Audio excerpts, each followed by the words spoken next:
Hello, Culture Matters podcast. Boy, I'm excited about our guests today. Before I introduce them, here's a quote just for this episode. Facing it, always facing it. That's the way to get through. Face it. Joseph Conrad, our guest today, is a badass in real estate, a friend of the Culture Matters podcast, related to one of our favorite guests, Jeff Silva.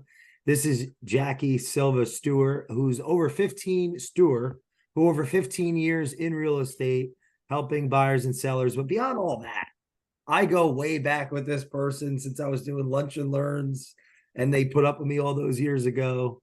And the first person that came to mind when we were looking to use help down the shore was Jackie, and it's because she's tenacious, a go-getter, and really helped us. So thanks for coming on the show. I'm excited to spotlight your career.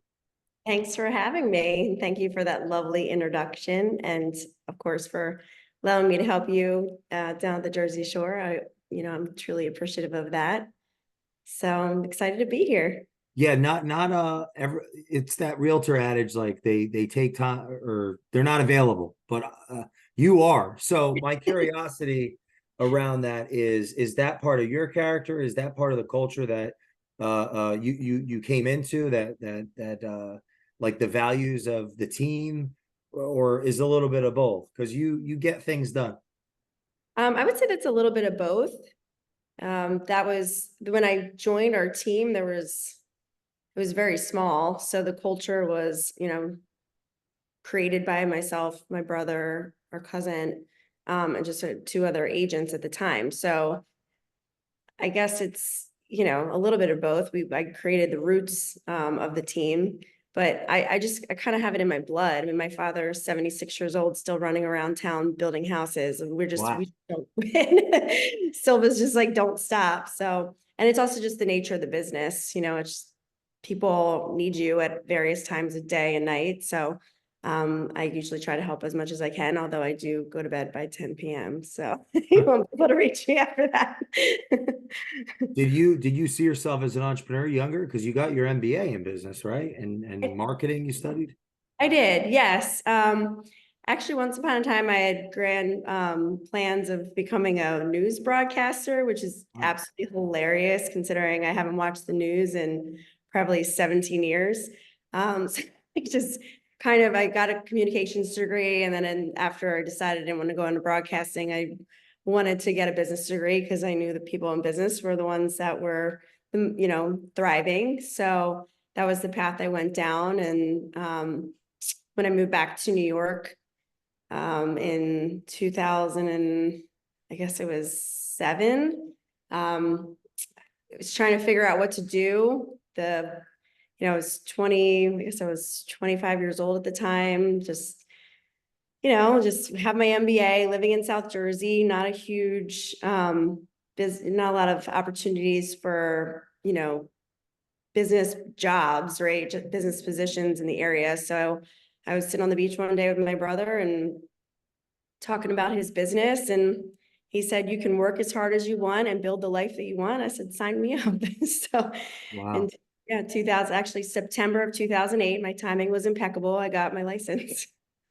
Yeah, he was doing really well at that time. Mm-hmm. Mm-hmm. In hindsight, would you say that was a good time to get in when things were falling apart, or? I think it is. I think it was because it taught me everything I know. I mean, I learned grit very, very quickly.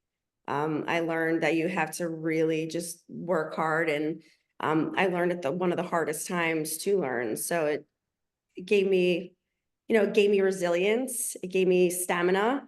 And it really, I think laid the groundwork for strong work ethic in my career. So What did the first 90 days look like?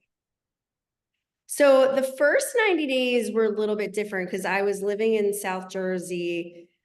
I didn't really know anybody. I didn't have a network. So I just started hot calling. Yeah, that's I funny. just started hot calling expireds and, for sale by owners. And I was one of the few people in my office doing it. So it was okay. I did some rentals. I got a couple expired listings. I was driving like 45, 50 minutes to pick up expireds. I wasn't making it rain. And then in the spring, I joined my brother's team in Pennsylvania and made a move up there.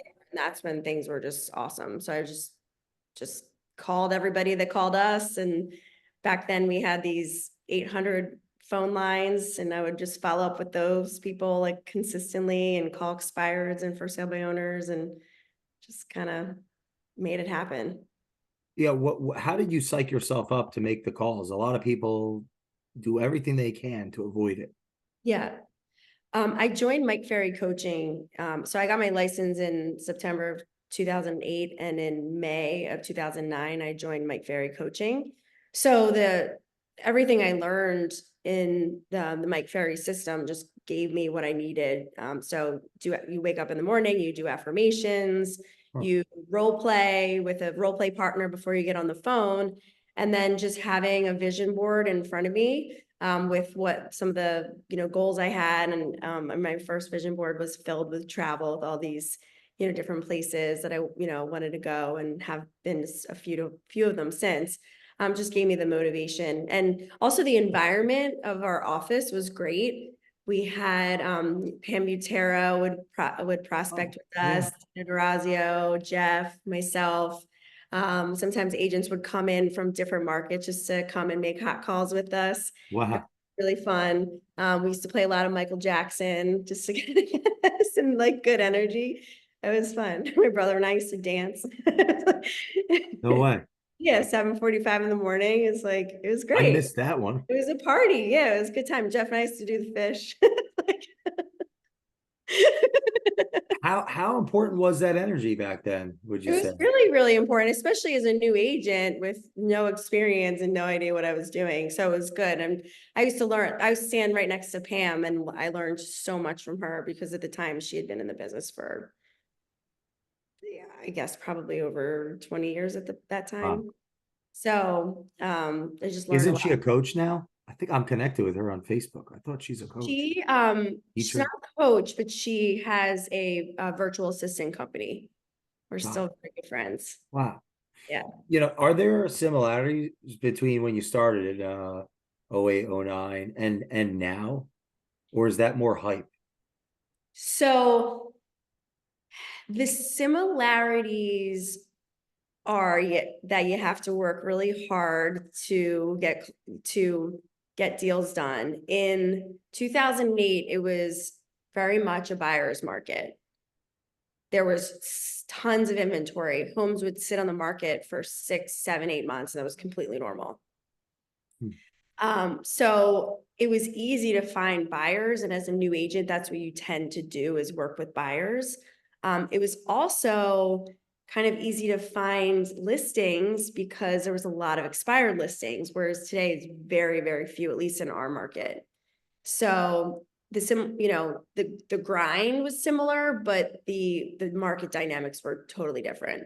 And then also just everything that was going on with the mortgage, crisis, and all the changes were kind of psyching people out, and they're making people afraid to buy. So that's kind of similar to the raising interest rates that we're experiencing now, but it's a little bit of both, a little different, little similar. What is the atmosphere where you are when it comes to the realtors, the mortgage? Is it neutral morale, low, high? So the morale of the real estate agents right now? Yeah, yeah.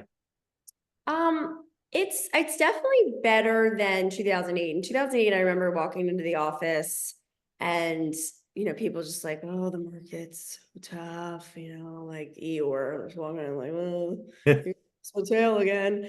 And it was definitely a little bit more doom and gloom, like energy. Now I think that because there's multiple offers, and with the low inventory, there's like a little bit more like energy, like higher energy. I don't necessarily know if it's good. I feel like the energy in the market has been a little bit high on the anxiety level the last few years than I would prefer, like when things are kind of a little more even keel. Yeah, yeah. Because of the multiple offers. Yes, yeah, and it's just a lot of disappointment Hmm. when buyers lose out. Now I think the morale, it's a little bit better, but I think there's a lot of uncertainty that some of the newer agents that have gotten in the last few years, and the market was consistently strong. They're just not sure what's coming up, so many people are anticipating that we're going to see a decline in license renewals. Really? Mhm. Is that opportunity for those that stay in, or? Oh, yeah. Yeah, and that's what happened in when the market shifted in 2008, 2009. Tons of people got out of the business, and our team was growing because we were on the phone making calls, and we were, staying on top of things. So, Hmm. What do you think makes up an effective real estate professional outside of getting the opportunity, mhm, but delivering on the service? What are some of the elements that would you say that's a good be question. professional? So I think number one is communication. Communication throughout, whether it's the listing process or the buying process, from contract to closing, just staying in touch with the client. Um, that's pretty important, especially when someone has a property on the market. It's, things aren't moving. They want to know what's going on. So communication's pretty important. Expectation setting, I think, is huge. And I think that's where a lot of people in the industry might falter a little bit, right? So we've like on our team, we've always taken a very consultative approach. So when we're meeting with a buyer, we sit down, we spend, whether it's through Zoom or at a coffee shop or at the office, we sit down and we do a consultation appointment and we go through everything. Like, this is what you're going to expect. This is, this is the dynamic of the offer in, what's going on with multiple offers right now. This is what's happening with mortgages. These are the types of programs that are out there. This is how much money you're going to need for closing costs, like just everything. This is our team. This is who's going to be handling this part of the transaction. And there's been, little times here and there, people just refuse to meet with me. And okay, fine, I'll show you this house. And, then when something happens, they want to make an offer. And it's like, every time, no matter what, there's hiccups because we skipped the most important part where we sit down and we talk through everything. Hmm. Same thing with the listing side, sit down, we go through things, we talk about, does your home have stucco? Does your home have a pool? Does your things that might raise concern throughout the inspection period? So just like making the seller aware of these things up front so there's no surprises. People don't want to be surprised, Hmm. especially when they're making one of the biggest purchases of their lives or selling one of their biggest assets. So I think that is probably one of the biggest things. And then, as far as being able to manage the business, because there's so many different aspects to it. I mean, as you know, I work on a team. We've developed a system where everyone kind of has their own role and specialties so we can be efficient. But if you're not on a team, then you have to really be organized with your day, with your schedule, and so that things don't fall through the cracks. Hmm. So those are probably the three, I think, most important Why do things. people skip steps, like the expectation piece? Because a lot of people will just call and say, I want to go see this property, and they're hungry and they need business, so they'll just hop in their car and meet them there. Hmm. It's Very common. how do you create boundaries, How or do you is create? yeah, is it boundaries? Like, if I'm the professional, uh the goal is to get them to you to do that planning, or? Yeah, you really just set standards. Hmm. It's standards. This is how we do business. So when you want to meet, and I've gotten to the point that people don't want to take the time to meet with me up front, then I don't want to take the time to, help them. I mean, it's a two-way street. I mean, I've been through this hundreds and hundreds and hundreds of times. I mean, this is one of the most important things. If we can't meet and do either a buyer or listing consultation, then, it's going to be a really rough road. So, Slow down to speed up. exactly. I want to pivot because I think you could speak to this, without pigeonholing you. But, what advice do you have for, because you were 25, 26, 27 years old, if people that aren't watching this, you identify as a woman. Yes, it So is. like that's a different experience. What advice do you have to young, ambitious women that are looking to be successful in their sales craft, in their business career? So fortunately, and I mean this is no offense to anyone who's not a woman or doesn't identify as a woman, but fortunately, I think real estate, besides motherhood, is one of those roles that women are just kind of naturally better at. Oh, yeah, I love this. There's tons of, and I mean this, like tons of very, very successful men in real estate. My brother, my cousin, being two of them who I work very closely with and respect highly and have learned so much from. But the real estate, it requires a lot of juggling. And it's also like, we've always said, people who were servers or bartenders would make great real estate agents because it's a very similar skill set. You have to be able to like handle a lot of things going on at the same time, a lot of different personalities, right? So especially let's say serving tables, for example, because I did this for years. So you have, 7 or 8 tables in your station and everybody's on a different phase of their meal, right? Some people are getting drinks, some people are in their appetizers, some people want dessert, some people need another straw. Like there's just so many different things. That's exactly what happens when you're working with multiple clients in real estate, right? You have people that are dealing with inspections, you have people that are still looking, you have somebody whose mortgage fell through, now you have to get another one. So you have to have that skill set to be able to manage your clients in various phases of where they're at, while at the same time being empathetic, being a therapist, right? Like this is a very emotional purchase or sale. Whether you are, so 50% of the population tends to be high in emotions, 50% tends to be low. Whether, no matter which of those 50% you fall in, doesn't matter. When it comes to a real estate transaction, it's very likely you're going to get emotional. I mean, it's just the way it is. It is personal. It's a personal purchase. It's a personal sale, right? It's where you're going to lay your head at night or raise your kids. It gets emotional. So I say this because women are naturally good at juggling a lot at once, right? It's just an innate characteristic that we have with, motherhood and being able to handle all this stuff and the mom brain. It just, okay, I gotta get the laundry. I gotta go get milk. Like my mom brain this morning was like off the charts. I'm like, just get a pen, write it down. So I would say to a young female starting out, like you already have the skill set naturally to be good at it. Okay. You have to put in the time and don't quit. This is a very easy industry to quit, especially now as the market's shifting, right? It was very easy to stay in it from 2013 to 2021. It is one of those things that you have to get over. I would say that 6, 9, 12-month hump. Come into this with savings or have a part-time job or you have some income coming in.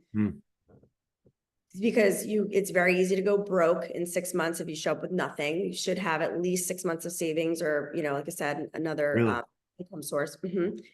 So you have to stick with it. Give it a year. Get coaching or surround yourself with people who know what they're doing. Role play, right? Get in a mastermind group. Like create the environment that you need to create in order to be successful, right? So those like huge things. Just the people you surround yourself with are going to make a huge impact on your success. And I was so lucky when I joined Jeff's team. I had Jeff, who had been in business, I guess, at that point for 6 years. He was in real estate coaching. I met Pam, same deal. She was so much knowledge, cousin, super knowledgeable, and then just like having that strong work ethic, just keep working. In the beginning, I worked 7 days a week. I was, fortunate. Really? Oh, absolutely. I was nasty human, but I was, Yeah, can we unpack that?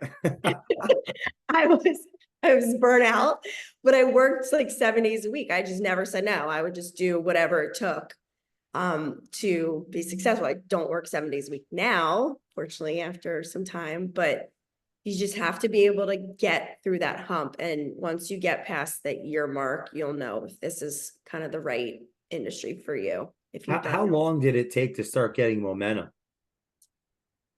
so I wouldn't necessarily count so I was in New Jersey working actively in an office, I would say for 5 months by myself. So I don't really count that. I mean, I had a couple deals. I think I had like 2 listings, 1 buyer sale, and like 3 rentals. So it wasn't great. Once I joined Jeff's team, it only took me like 3 months to really have momentum. What is it about the team environment that can be lightning? Everything. I mean, I had people to turn to when I didn't Mm. know the answer. I had, training. Well, they kind of threw me to the wolves a little bit, but I just had like that culture of people that, wanted to do more and wanted to learn more. People that were in coaching. That was a big part of it. I mean, once I joined Jeff's team, I was already in coaching. So You think a big part of it is the energy? definitely. Yeah. And Yeah. energy can impact your business both ways. If the energy is off, it's going to affect you. But if the energy is right, then you can propel your business for sure. What's it like in you're physically in Margate, New Jersey right now, right? Yes. Mhm. Is this, let's say I'm an interested buyer. What's the pitch? Like why would I buy now? Right? I'm scared of the news and the rates, and the prices have clearly gone up. You don't You watch the know, should I wait? Yeah, no, no, I try not to watch the news. So like, is now the time? Should I So wait? if the desire's there, first I would ask you, why is it that you're looking to buy? Hmm. What's the reason, Jay? Well, ego. Why do you Well, want to buy a shore house? oh yeah, be close to family. Okay. Yeah, the child is going to be here eventually. Okay. I have to stop saying soon because everyone's like, wait, oh, is she pregnant? Yeah, like the plan with the child, and then the grandparents are in Margate. Oh, so They're in being more Margate. close to your family is the reason you'd want to I'd purchase. like to be close to them, but not in their house. I mean, that sounds pretty awesome. Yeah. Yeah. So, I mean, if that's the case, then anytime is really a good time if it's going to get you closer to your family, isn't it? You got me. No, yeah, of course. Right. Yeah. Yeah. So So, I mean, it always comes back to motivation. You can't motivate the unmotivated. If there's motivation and the motivation's strong, then it's a good time to buy. You know, is there's, go ahead. go ahead. Oh, There's always opportunities in any market, right? So a year ago or 18 months ago, you might be bidding against 8 to 10 people for a house, but you're paying, an interest rate between 3 and 4%.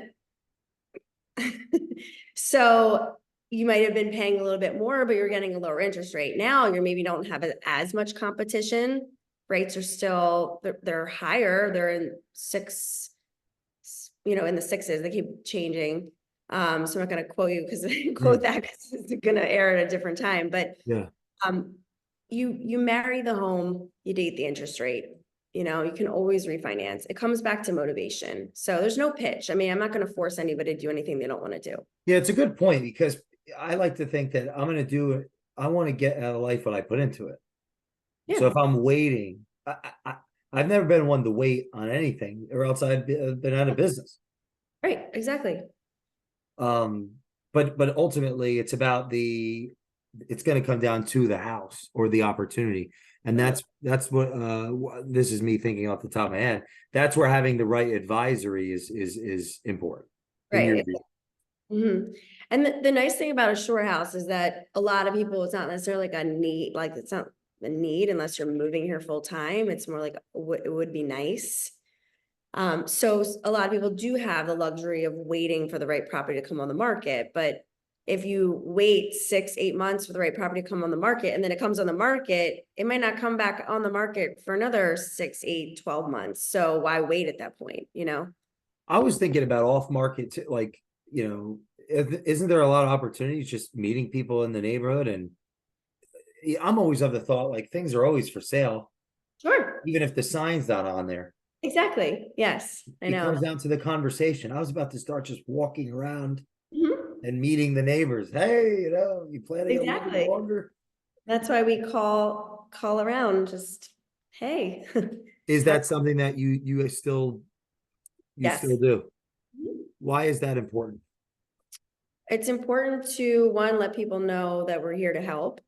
And two, we have a lot of buyers are looking for stuff that's not on the market. So, we got to be proactive. And, three, people may not realize what the value of their home is. And Mhm. some people that own their home maybe 40 years and they were going to be downsizing anyway, why not take advantage of the market? Yeah, and I'm of the school of thought is if we start looking now and planning now, it's going to happen sooner even than like some visions never happen because we never start taking action on them. Mhm. Right. So it's funny. Yeah, I had to call you anyway. We might as well have the meeting now. Gotta make it happen. That's funny. So what about 2024? What's exciting? What's Yeah, exciting? what's exciting? What's exciting personally is that we are in this amazing new office with OCF in Margate, and it is, first, you can't see it, but you might see, like, I look pretty I've bright. driven by it. It's amazing. But the sun is like glaring in. We have all these big windows. The vibe is so right. We are actively looking for really good agents with really good energy to come and work with us. So we're pumped about this, and we are going to be making a big mark at the Jersey Shore. So I know myself and Jeff and our team are super excited about this. And just, it's my 15th, well, going into my 16th year in business. Wow. Um, I'm a working mom. I have 2 little kids, and they're 2 and 4. So the last 4 years have definitely been different for Wow. me.